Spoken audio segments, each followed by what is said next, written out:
Hello everyone, welcome to dynamic study. तो आज हम इंडियन इथोस में पढ़ेंगे values and Indian ethos. Values जो आपका एक कॉन्सेप्ट है, ये हम मैनेजमेंट में भी पढ़ते हैं, एसेंशियल ऑफ मैनेजमेंट में पढ़ते हैं। तो आज हम देखेंगे कि इंडियन इथोस में वैल्यूज़ का क्या कंट्रीब्यूशन है और वैल्यूज़ को किस तरीके से इंडियन इथोस शेप करता है। तो चलिए स्टार्ट करते हैं। तो सबसे पहले हम देखेंगे कि वैल्यूज़ होते क्या हैं। ठीक है, व्हाट आर द वैल्यूज़, इनका बेसिक मीनिंग क्या है। तो वैल्यूज़ वो बिलीफ सिस्टम है जो कि हमारे बिहेवियर को गाइड करते हैं, जिनके थ्रू हमारा बिहेवियर डिफाइन होता है। अब वैल्यूज़ बेसिकली होता क्या है, ये हमारी पर्सनैलिटी का कोर होता है। ये हमारा मतलब आप कह सकते हैं कि इंटरनल बिलीफ होता है। ये जजमेंटल हो सकते हैं। जजमेंटल इसलिए क्योंकि हो सकता है किसी की वैल्यू कुछ हो और किसी दूसरे पर्सन की वैल्यू कुछ और हो, तो यहाँ पे जजमेंटल होता है। हो सकता है कोई वैल्यू आपको ना समझ में आ रही हो और आपकी कोई वैल्यू दूसरे को ना समझ में आ रही हो, इसलिए इसको जजमेंटल बोलते हैं। उसके बाद ये जो होता है ये रिलेटिवली स्टेबल होता है। ये और कभी ऐसा नहीं होता है कि ये हमेशा जल्दी जल्दी बदलता रहे। वैल्यू सिस्टम जो हमारा होता है वो बहुत ही मतलब स्टेबल होता है और बहुत ही कम सिचुएशन में वो चेंज होता है। ठीक है, जो आपका वैल्यू सिस्टम होगा वो थ्रू आउट आपके लाइफ लॉन्ग रहेगा। बहुत ही कम ऐसी वैल्यूज़ होंगी आपकी जो कि आप चेंज कर पाएंगे। ये सब्जेक्टिव होता है नेचर में। सब्जेक्टिव अगेन ये हर एक पर्सन पे डिपेंड करता है, क्योंकि जैसे मान लीजिए कि कोई पर्सन है, उसके लिए वेज होना, वेजिटेरियन होना एक वैल्यू सिस्टम है और एक दूसरे पर्सन के लिए नॉन वेजिटेरियन होना एक वैल्यू सिस्टम है। तो ये सब्जेक्टिव होता है, हर एक पर्सन पे डिपेंड करता है, अलग अलग होता है।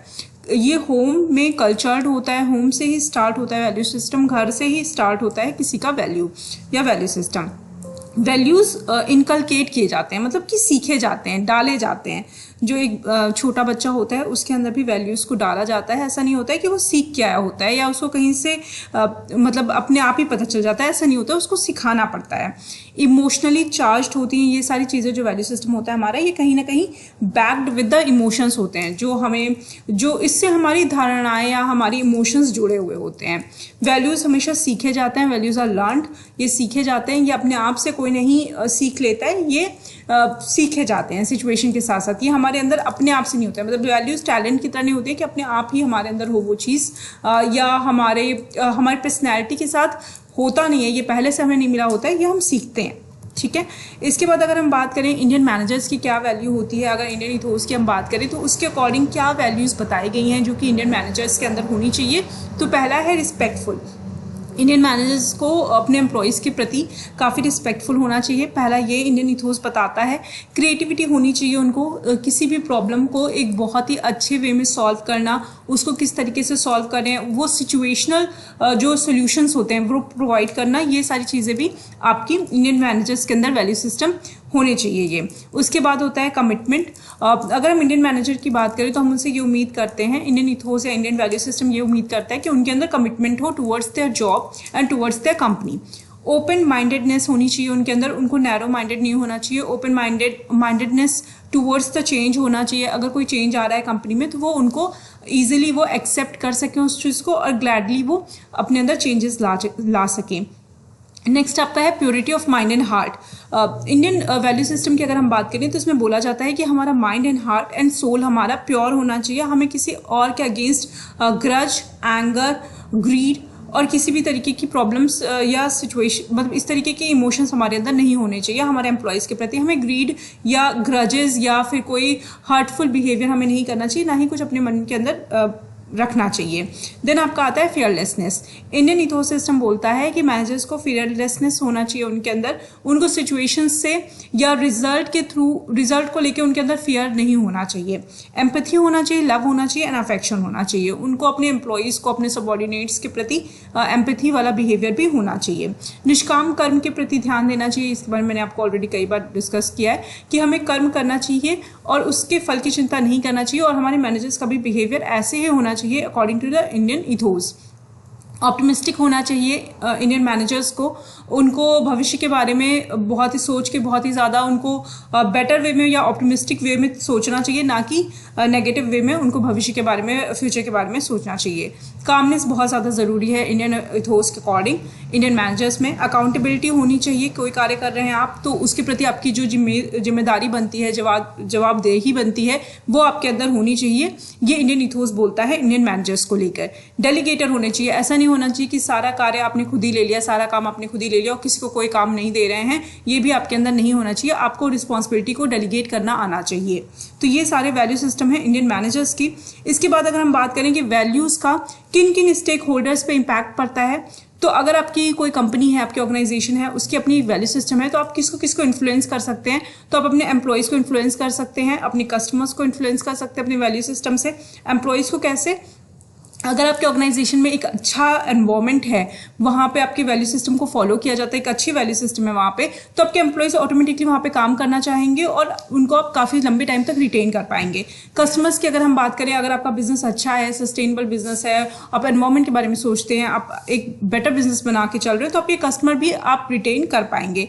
गवर्नमेंट के साथ आपकी वैल्यू सिस्टम कैसी है, गवर्नमेंट के साथ आपके रिलेशनशिप्स कैसे हैं, ये भी आपके वैल्यू सिस्टम पे डिपेंड करता है। अगर आप कोई इलीगल काम कर रहे हैं, तो ऑफकोर्स आपका जो रिलेशनशिप होगा वो गवर्नमेंट के साथ उतना अच्छा नहीं होगा। अगर आप कोई लीगल काम कर रहे हैं, देश की उन्नति में भागीदारी दे रहे हैं, तो इसका मतलब ये हुआ कि वहाँ पे आपकी जो रिलेशनशिप है गवर्नमेंट के साथ वो अच्छी होगी।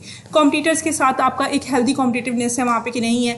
ऐसा तो नहीं कि कोई कट थ्रोट कॉम्पिटिशन आप कर रहे हैं वहाँ पे और उसकी वजह से आप एक हेल्दी एनवायरनमेंट नहीं बना के चल रहे हैं, ऐसा भी नहीं होना चाहिए। सोसाइटी के प्रति आपकी क्या जवाबदारी है, इस पर भी आपका वैल्यू सिस्टम डिपेंड करता है। जैसे कि आपका सोशल रिस्पॉन्सिबिलिटी क्या है, सोशल कॉर्पोरेट रिस्पॉन्सिबिलिटी आपकी क्या है, CSR आप क्या फॉलो कर रहे हैं, इसके थ्रू भी ये भी आपका वैल्यू सिस्टम ही दर्शाता है।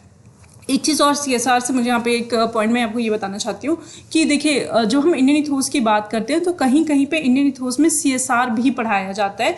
हो सकता है कि आपके कोर्स में CSR के भी कुछ मॉडल्स हों, तो CSR की वीडियोस मैंने अलग से बनाई हैं, उसको आप चेकआउट कर सकते हैं चैनल पे जाके, और वो यहाँ पे आप पढ़ सकते हैं। अगर आपकी वैल्यू सिस्टम, आपके जो आपका इथोस है इंडियन इथोस, उसमें इस पर भी अगर लेसन्स हैं CSR पे भी, तो उसको भी आप यहाँ पर पढ़ सकते हैं। चलिए आगे बढ़ते हैं। ट्रांसकल्चरल ह्यूमन वैल्यूज़ की बात करें तो मैनेजमेंट में क्या रेलेवेंस है इसका, इसके थ्रू ट्रांसकल्चरल ह्यूमन वैल्यू की क्या मतलब होती है। ट्रांसकल्चरल मतलब कि ऐसा ह्यूमन वैल्यू जो कि एक कल्चर से ज़्यादा कल्चर में से निकला हुआ है। मतलब कि अगर आप किसी ऑर्गेनाइजेशन में काम कर रहे हैं, आप इस तरह समझिए, तो वहाँ पे क्या होगा, वहाँ पे एक से ज़्यादा कल्चर के लोग रहते होंगे।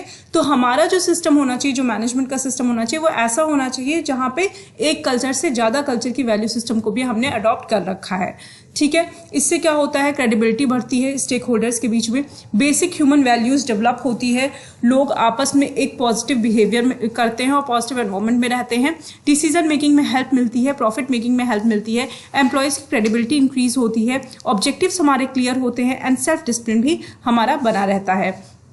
वर्क कल्चर में इंपॉर्टेंस क्या है वैल्यू सिस्टम की, कॉर्पोरेट कल्चर इंप्रूव होता है, एक बेटर कॉर्पोरेट कल्चर हम सेटअप कर पाते हैं, हम गाइड टू एक्शन कर पाते हैं, जो हमारा एक्शन हम लेना चाहते हैं उसका प्रॉपर गाइड हम प्रोवाइड कर पाते हैं, ऑब्जेक्टिव स्टैंडर्ड्स हमारे रहते हैं, ऐसा नहीं होता है कि हम ऐसे कोई स्टैंडर्ड फॉलो कर रहे हैं जो कि हमें नहीं फॉलो करने चाहिए, सोशल रिस्पॉन्सिबिलिटी के प्रति भी हम सतर्क रहते हैं, उसको भी हम मीट कर पाते हैं। उसके बाद हमारा स्पिरिट ऑफ सेक्रीफाइस भी होता है, ऐसा नहीं होता है कि हम सिर्फ अपने बारे में सोचें, हम अपनी टीम के बारे में भी सोच पाते हैं, humility and respect for all होती है, हम एक ह्यूमैनिटेरियन हमारा नेचर होता है और हम सबकी रिस्पेक्ट करते हैं, अकाउंटेबिलिटी एंड रिस्पॉन्सिबिलिटी भी हमारे अंदर डेवलप होती है, उसके थ्रू हम रिलायबल भी हो पाते हैं, कोऑपरेशन रहता है, टीम वर्क हो पाती है, एंड टीम रिस्पेक्ट भी डेवलप होती है। ये आपके वैल्यू सिस्टम की इंपॉर्टेंस है वर्क कल्चर में। अगर आप वैल्यू सिस्टम को फॉलो करेंगे तो ये सारी इसकी इंपॉर्टेंस आपको दिखाई देगी और उसके थ्रू आपका ऑर्गेनाइजेशन एक बेटर ऑर्गेनाइजेशन के रूप में कार्य कर पाएगी। तो आई होप ये आपको टॉपिक क्लियर होगा, वैल्यू सिस्टम क्या है, कैसे इंडियन इथोस वैल्यू सिस्टम को शेप करता है, क्या इसकी इंपॉर्टेंस है, एंड इंडियन इथोस में क्या वैल्यू सिस्टम बताए गए हैं। ये सारे टॉपिक्स हमने आज कवर किए। Thank you so much, keep on watching and keep on learning.